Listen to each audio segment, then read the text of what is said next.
Now we will discuss the important point related to Lenz-Maker formula. Lenz-Maker formula से related हम important point discuss कर रहे हैं and here the Lenz-Maker formula is 1/f is equal to n2 upon n1 minus 1 into 1 upon r1 minus 1 upon r2. ठीक है, अगर lens हमारा air में रखा है तो एयर का जो रिफ्रैक्टिव इंडेक्स n1 है वो 1 होता है और सपोज जो n2 सेकेंड मीडियम है लेंस उसका रिफ्रैक्टिव इंडेक्स n है, then the formula focal length of lens, ये लेंस की फोकल लेंथ का जो फॉर्मूला हो जाएगा n-1 into 1 upon r1 minus 1 upon r2. जो फोकल लेंथ का फॉर्मूला है वो हो जाएगा n-1 into 1 upon r1 minus 1 upon r2. ठीक है, अब यहाँ से हमको क्लियरली दिख रहा है कि अगर रिफ्रैक्टिव इंडेक्स ज़्यादा होगा तो फोकल लेंथ कम होगी. अगर लेंस का रिफ्रैक्टिव इंडेक्स ज़्यादा होगा, लेंस का रिफ्रैक्टिव इंडेक्स ज़्यादा होगा तो फोकल लेंथ होगी वो क्या होगी, कम होगी. अब रिफ्रैक्टिव इंडेक्स किसका ज़्यादा होता है, रिफ्रैक्टिव इंडेक्स रेड का ज़्यादा होता है या रिफ्रैक्टिव इंडेक्स वायलेट का ज़्यादा होता है. तो रिफ्रैक्टिव इंडेक्स होता है किसका ज़्यादा होता है, refractive index of violet is greater than refractive index of red. So focal length of red will be greater than equal to focal length of violet. ठीक है, वायलेट का जो रिफ्रैक्टिव इंडेक्स ज़्यादा होता है और वायलेट का रिफ्रैक्टिव इंडेक्स ज़्यादा होने से जो वायलेट की फोकल लेंथ है वो कम होगी. ठीक है, जिसका रिफ्रैक्टिव इंडेक्स ज़्यादा उसकी फोकल लेंथ कम होगी. तो वायलेट का रिफ्रैक्टिव इंडेक्स ज़्यादा है तो वायलेट की फोकल लेंथ कम होगी. रेड का रिफ्रैक्टिव इंडेक्स कम होता है तो रेड की फोकल लेंथ ज़्यादा होती है. तो अगर हमको बोला जाए इस क्वेश्चन में, फॉर एग्जाम्पल इस टाइप के क्वेश्चन आते हैं कि if red light is replaced by violet light, then focal length of lens, then focal length of lens. ठीक है, ऑप्शन में भी आ सकता है. First option increases, B decreases, CMRI no change, D हो गया हमारा नन ऑफ दिस. तो if red light is replace by violet light then focal length of lens. ठीक है, रेड लाइट को अगर हम वॉयलेट लाइट से रिप्लेस करते हैं तो लेंस की जो फोकल लेंथ है वो क्या होती है, तो रेड की जगह हम वॉयलेट यूज़ करते हैं. तो रेड जब यूज़ करी थी तो फोकल लेंथ हमारी ज़्यादा थी और वॉयलेट जब हम यूज़ कर रहे तो फोकल लेंथ हमारी कम हो जाएगी. तो जो फोकल लेंथ होगी वो वायलेट यूज़ करने पर क्या होगी, डिक्रीज होगी. ठीक है, वायलेट यूज़ करने पर फोकल लेंथ डिक्रीज होगी. So this is the first important point. Next अगर हम लेंस की बात करें, this is a biconvex lens, ये बाइकॉन्वेक्स लेंस है. अगर इक्वी कॉन्वेक्स लेंस की अगर हम बात करें कि लेंस इक्वी कॉन्वेक्स लेंस हो तो सेकंड पॉइंट इसी के लिए from 1/f is equal to n-1 to 1/r1 minus 1/r2. Equiconvex lens की अगर हम बात करें कि इक्वी कॉन्वेक्स लेंस जो होता है उसके दोनों के दोनों रेडियस ऑफ कर्वेचर सेम होते हैं. ये भी r होता है और ये भी r होता है. बट जो लाइट इंसिडेंस करती है उसके लिए कॉन्वेक्स सरफेस है ये, और जो लाइट ये इंसिडेंस करती है इसके लिए कॉन्केव सरफेस है. तो कॉन्वेक्स सरफेस के लिए जो रेडियस ऑफ कर्वेचर होगा वो पॉजिटिव होगा और कॉन्केव सरफेस के लिए जो रेडियस ऑफ कर्वेचर होगा वो नेगेटिव होता है. ठीक है, कॉन्वेक्स के लिए पॉजिटिव और कॉन्केव के लिए नेगेटिव. तो r1 तो प्लस r and r2 is equal to minus r. So focal length will be equal to 1/f for equiconvex lens. For equiconvex lens, equiconvex lens वो होता है जिसके दोनों के दोनों रेडियस ऑफ कर्वेचर सेम होते हैं. तो focal length will be equal to n-1 1/r minus 1/r. ठीक है, and it will be equal to 1/f is equal to n-1. ये हो गया 1/r अपन 1/r 2/r. So focal length will be equal to r/2 n-1. So focal length of equiconvex lens is equal to r/2 n-1.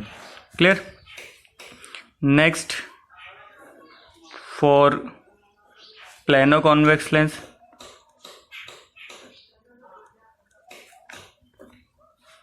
Plano convex lens क्या होता है, जिसकी एक side plane होती है, इसको हम बोलते हैं प्लेनो कॉन्वेक्स लेंस. ठीक है, एक साइड तो हमारी कर्व है और एक साइड हमारी जो है प्लेन है, ठीक है।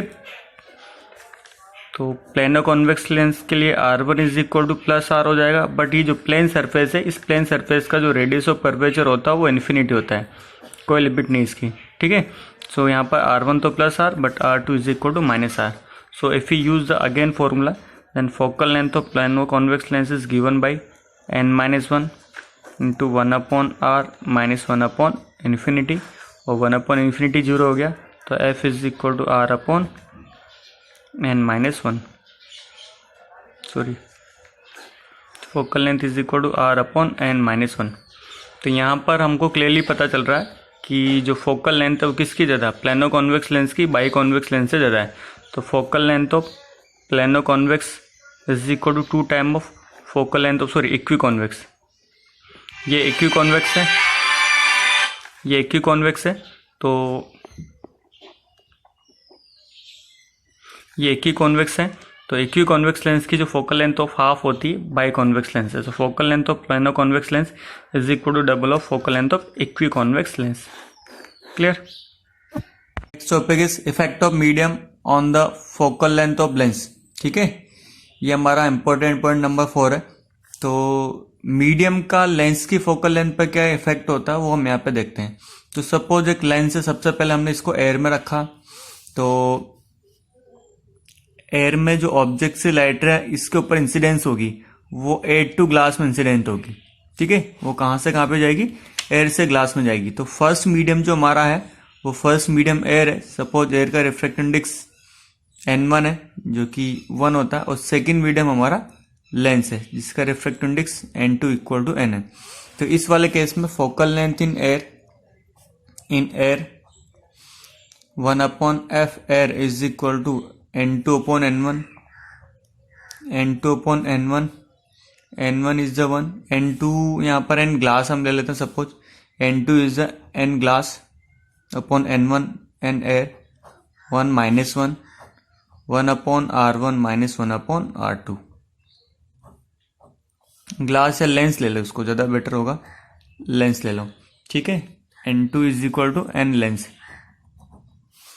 Late this is equation number 1। Now if we dip this lens in a medium,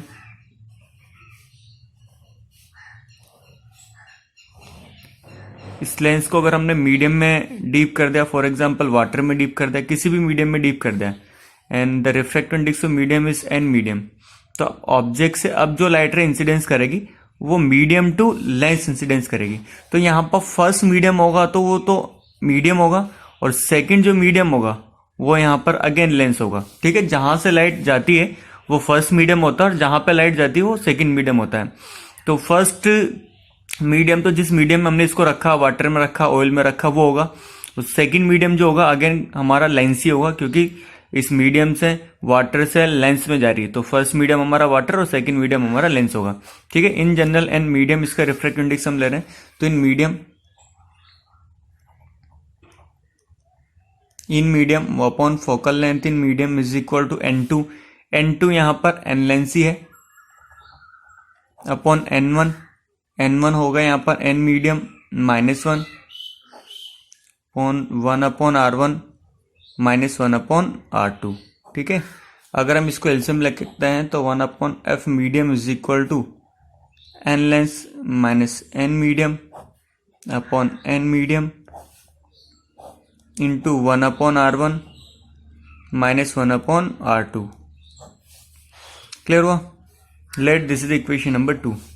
अब अगर हम मीडियम का एयर से कंपैरिजन करें तो equation number 1 divide by 2 we get, equation number 1 और 2 को हम डिवाइड कर रहे हैं, तो लेफ्ट हैंड साइड में तो यहाँ पर है 1/f एयर, और राइट हैंड साइड में यहाँ पर उल्टा कर दो आप, f medium upon 1 is equal to, left hand side में तो है यहाँ पर 1/f एयर, और राइट हैंड साइड में f मीडियम अपॉन 1 कर दिया, तो left hand side is equal to n lens minus 1, n lens minus 1 into 1/r1 minus 1/r2, and right hand side में अगर हम यहाँ पे देखते हैं तो राइट हैंड साइड में यहाँ पर है n lens minus n medium upon n medium into 1/R1 minus 1/R2। ठीक है, 1/R1 माइनस 1/R2 ये कट हो गया, तो यहाँ पे बचेगा f medium upon f air is equal to n lens minus 1 divide by n lens minus n medium into n medium हमारा ऊपर जाएगा। ठीक है, एन मीडियम हमारा ऊपर जाएगा, तो ये हमारा हो गया focal length of medium divide by focal length of air. ठीक है, मीडियम में जो एयर के कंपैरिजन में फोकल लेंथ क्या होगी। अब यहाँ पर हम सपोज करते हैं कि जो मीडियम है हमारा वाटर है और लेंस जो हमारा ग्लास है। ठीक है, तो अगर हम यहाँ पे देखते हैं कि if n medium is equal to n water, water का रिफ्रैक्टिव इंडेक्स 4/3 होता है, and n lens is equal to n glass, glass का रिफ्रैक्टिव इंडेक्स 3/2 होता है। Then focal length in medium की जगह focal length in water to focal length in air is equal to, formula अगर हम यहाँ पे देखते हैं तो फॉर्मूला है यहाँ पर n medium n lens minus 1 n lens minus n medium. N medium जो कि यहाँ पर है n water n lens minus 1 and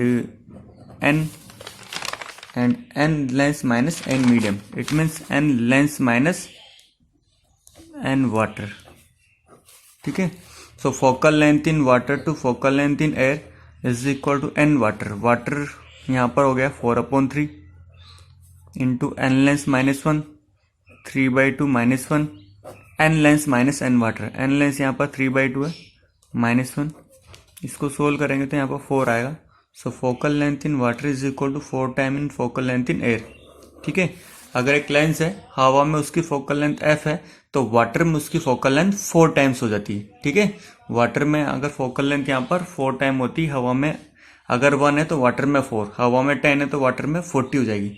so the focal length of lens become 4 times in water. Medium में जो है फोकल लेंथ है वो इंक्रीज होती है। ठीक है।